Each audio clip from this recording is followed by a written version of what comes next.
ช่องระฆังทองสวัสดีค่ะคลิปนี้มาดูแนวทางมัดรวมฮานอยของเจนุกบารมีมหาเฮงนะคะฉบับนี้เป็นแนวทางประจำวันที่2เมษายน2569ค่ะแนวทางมัดรวมฮานอยวันนี้เจให้เด่นที่6นะคะ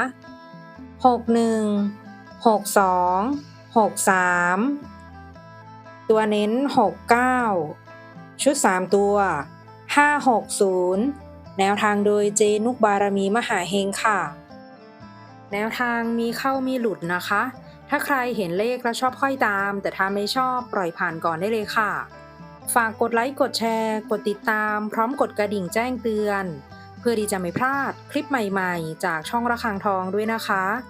ขอบพระคุณทุกท่านที่เข้ามารับชมค่ะ